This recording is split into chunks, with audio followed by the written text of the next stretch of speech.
All right, everybody, welcome to another episode of The Urban Gardener. I want to thank you all so much for joining me today on this garden adventure. If you haven't had a chance yet, please hit the subscribe button down below and follow along with us on more episodes as we get growing this season. Today, I'm outside, I'm out back, and we're going to talk a little bit about these above ground raised beds that I have back here. I'm going to do a little repair on one and then build out a couple of more.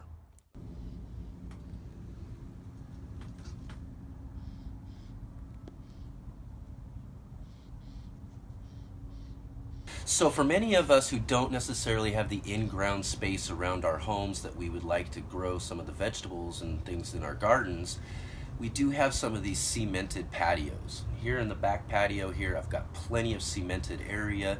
So in order to take advantage of some of that, to grow some of the things that I'd like to grow, I've built up these above ground raised beds.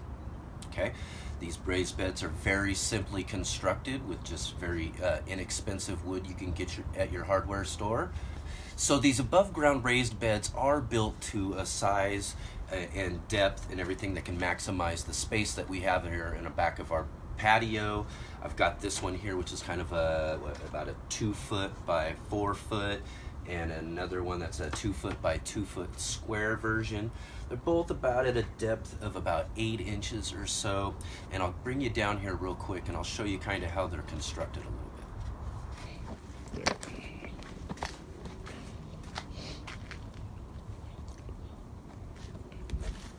As you can see here, the construction of these are very simple. There's just little like 2x2s holding up what would be just some I think this was just some cheap fencing type wood that I got from Home Depot or a place like that.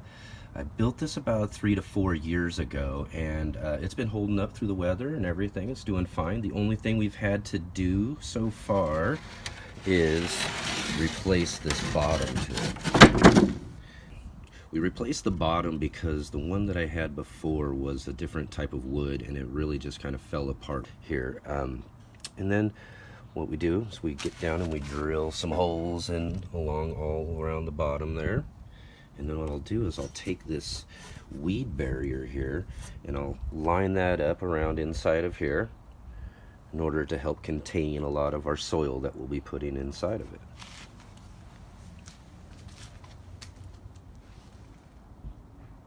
And as you can see right here, there's a little wear. It's starting to break up a little bit here, but this one's just as old as this one here, so it's holding up still really well. Even the bottom of it's just fine with this one as well. It's smaller, it's holding it in really well.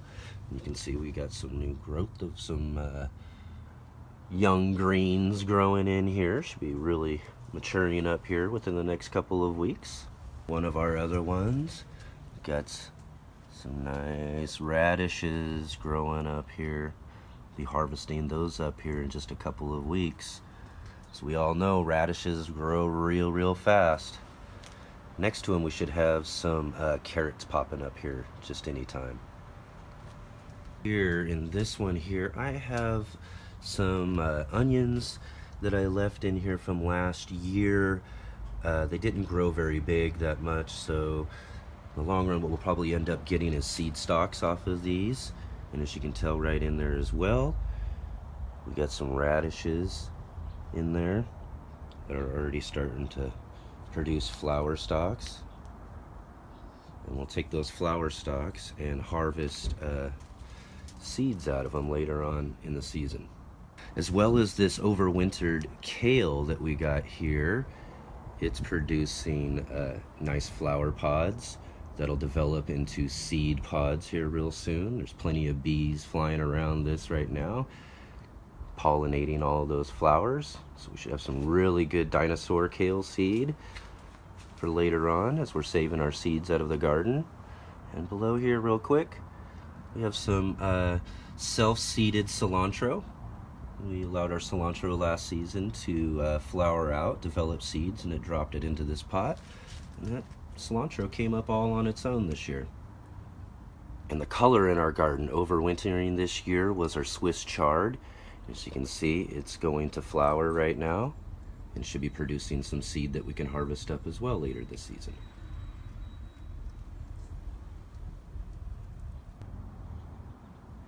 And then there's this behemoth, one of the first raised beds above ground that I built. I saw this in a magazine. I thought it was a really, really great idea. It's really stilted, so you can basically just stand up and garden right out of this garden box. It's built at 3 different layers here, and in each of the layers it's what, a foot by 4 feet, and I built this so that I could utilize the 1 foot gardening method, and it did work very well, and it's worked very well over the last few years. But the one thing about this is that, like I was saying about the type of wood I used, more of a press board type of wood I used for the bottom. As you can see, it's about ready to fall out and totally come apart. So I've tried to help it out last year by putting up these 2x4s to kind of hold it up a little bit, and it's kind of holding the weight of that soil just a little bit, but I'm worried that this year will be the year all that's just gonna fall out. And I'm also losing depth out of the top too, because it's also just dipping out here as well. And we got some of this red vein sorrel that overwintered really, really well here. We'll have to transplant that out into another container, as we're gonna remove all of this soil to put into our other raised bed here. As we get that set up, let's see, we got another look at the damage that's being done, and this is just by aging, so we'll just replace the bottom of this, refill it back up. And back here looks like we got some onions popping up there, though our red burgundy don't look like they're doing very well. I might have to go find me a different red variety and get those in the ground real soon.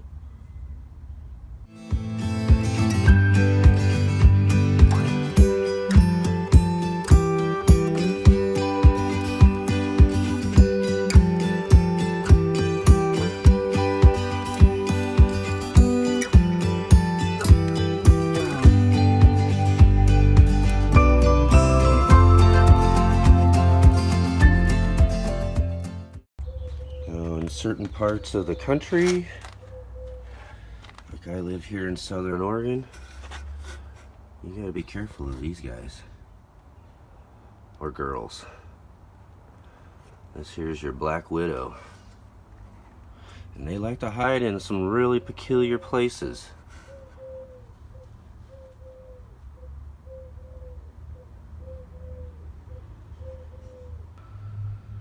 She's inside of my garden box, trying to find another spot to hide, as I've exposed the place where she's been hiding and living.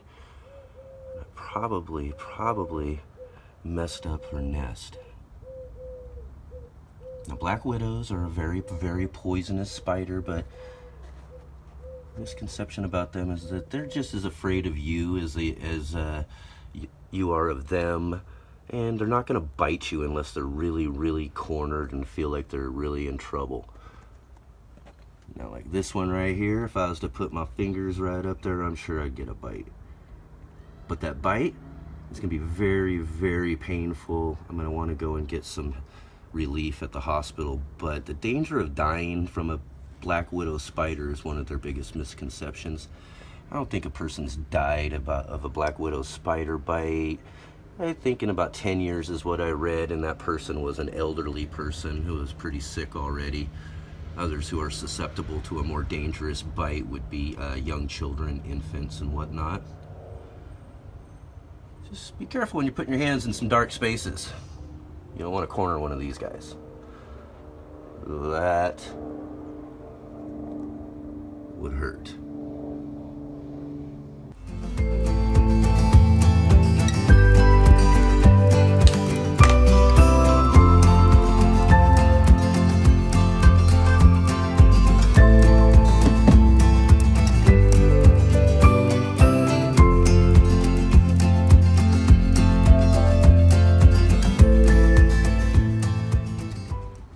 Alright, now, so what we've done is we've gotten our raised bed here all filled up. We've taken some soil from the one we're about to repair out. Now, And we layered that into the bottom layer, and then what I did is I added some of our compost and manure type mix that we have. I'll put an iCard above to the potato episode where I go over that soil mixture. Looks like we're all ready to get planting out here in our above ground raised bed. So our next project today is going to be building out a couple of new above ground raised beds. We're going to utilize this space that we have here in the back of my carport. Last season we grew strawberries here. We had another raised bed that we moved over into the other part of our patio garden, and we're going to reset this space with a couple of new ones. So we're going to build those out today, and then we're going to set up a really cool nylon net trellis that we'll put up as well, so that we can grow some vegetables vertically, utilizing this space where we do get quite a bit of good sun during the season. So that'll be a great thing to look forward to and check out as we get growing this year. Let's build those beds.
So we've got most of the construction already done here with these above ground raised beds at the back of our carport here. We've got the drainage holes drilled in, and we've lined it up with a protective barrier to help retain our soil inside of our raised beds here. So what we're gonna do next now is I've got this nylon trellis netting here, and what we're going to do is we're going to put this up here and create a net wall that we can grow vertically and grow some of our vegetables this year up the vertical trellis net.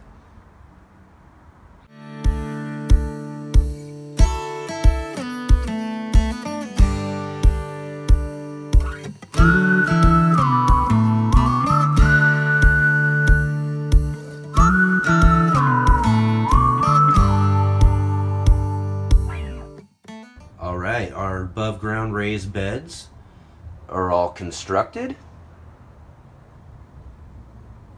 and filled. We've got our trellis netting up. This is going to be a really great addition to our gardens this year, being able to utilize some vertical growing in a place where we get plenty of sun coming away. This is south facing right here. And I don't get much of that on my side of this place here, so it's going to be great to take advantage of.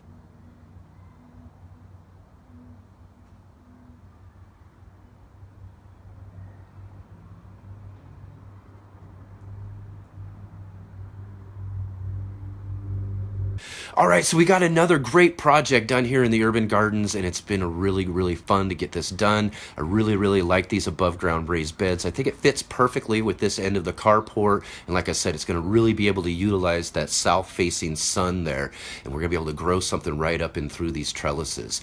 Now, as far as what we're going to grow, I'm not exactly sure what we're going to grow in there. I've got a few different ideas, but if you have any suggestions at all what we can grow inside of these boxes utilizing these trellises, trellises, or if you have any questions, comments, concerns, or anything at all, hit me up in the comment section below. And if you can, give this video a big thumbs up for our project here in the urban gardens. And also, like I suggested, hit the subscribe button below. Follow along with new adventures that we got going here in the urban gardens. And I'll see you again on the very next episode.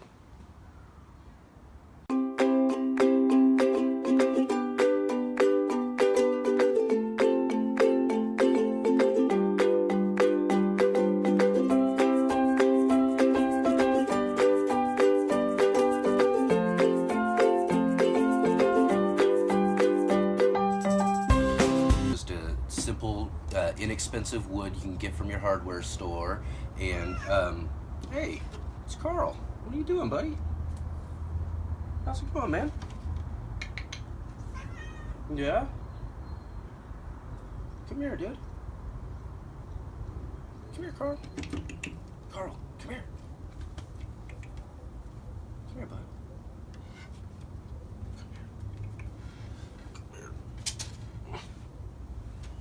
Everybody, it's Carl. Carl came to join us today. How's it going? How's it going, buddy? Yeah? You just wandering around? It's a nice day out? Yeah? Yeah? You say hi to everybody? Yeah? Say hi, everybody. Yeah? Alright, let's get you going. You got dust all over you, bud.